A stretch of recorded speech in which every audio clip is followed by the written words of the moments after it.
welcome back to my channel. Today's video is going to be basic gerbil care for beginners. I'm going to be giving you 5 tips starting with companionship. So gerbils are very sociable animals, and if you can, I really recommend housing them in pairs or even small groups. That can sometimes work, but pairs tend to be like the optimal kind of way to house them. They're very sociable animals, and they are prey animals, so they do rely on one another for security. They can often be seen grooming each other, playing together. They will like to share the same nest as well if they're a bonded pair. And again, safety is a big thing with gerbils. They do feel so much more content and safe when they're housed together. So yeah, it's just so fun as well having 2 together. They really do love interacting, and like I say, very sociable, and it just really does improve their quality of life if they have a friend.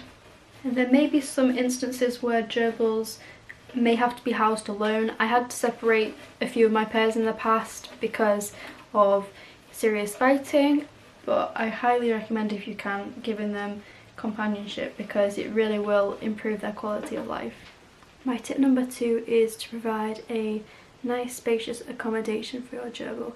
Gerbils are very active animals, and even though they're small, they do really well with a large setup. So I recommend something which is 100 by 50 centimeters or bigger, and this will just ensure you have plenty of space for enrichment.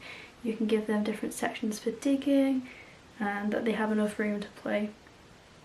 And they are quite active creatures, so the more space you have, probably the better, but obviously within reason. You don't want to give them a really massive setup because they can become quite territorial if they're in pairs or groups, the more space they have. So obviously, you know, within reason, but anything up to like 120 by 60 I find works really well for gerbils. So tip number 3 is actually about enrichment. So gerbils are very busy, very active animals, and they do really like to have plenty of things to play with and to keep busy and just keep interested in their surroundings. So anything that will mimic their natural habitat is going to be great. Things they can gnaw on, things they can hide in, things that they can basically just climb up, or things that they can bury under. Just anything like that gerbils absolutely love, and especially the cheaper toys or ones that are free tend to be the best for them. And I'm talking things like, you know, cardboard or egg cartons. But yeah, I absolutely love anything kind of along the natural theme for my gerbil cages. So bark, cork pieces, any bits of wood that they can climb on, I really like that. And just anything that kind of looks natural or that is gonna stimulate their senses is great. You know, rocks, little logs, anything like that, they generally will love. My tip number 4 is all about nutrition. I do believe in natural nutrition. I think that feeding a diet close to nature as possible is the best thing for gerbils, and I feel they will thrive the most being fed a diet close to nature. Would you like a treat?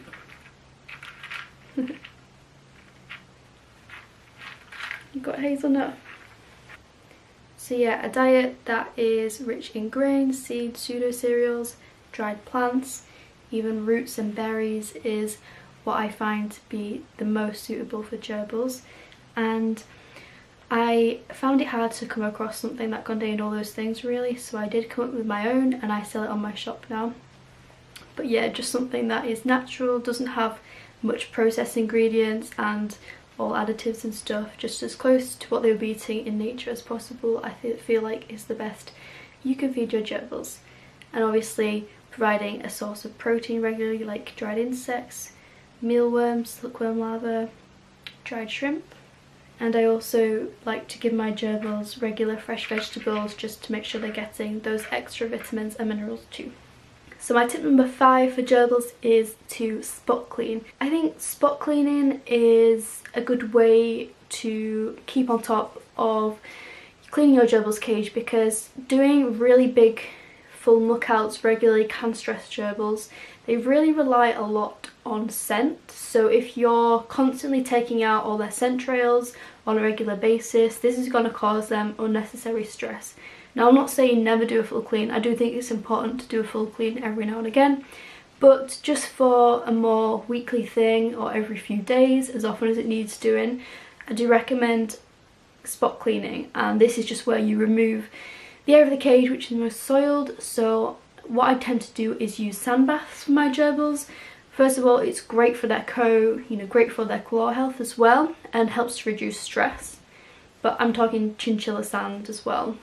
So yeah, just putting that in a container which is high enough so they don't kick all the sand out, but also not too high that they can't jump in, will be perfect. And using a sieve to clean this out every few days is also gonna save a lot of waste, but you can just regularly, fully change the sand if you want to, especially if that's where they prefer to use as kind of like the toilet area quite a lot. It's quite good to ensure that you keep that regularly clean and changed. So thanks for watching this video. I hope that you have enjoyed, maybe learned something. I do think gerbils are great pets, especially if it's like your first pet of your own. They are like really fun pets, and actually compared to like guinea pigs and rabbits, I do find them to be quite low maintenance, but obviously they do still require regular looking after. But yeah, they're really sweet, inquisitive animals, very fun. I think they're great.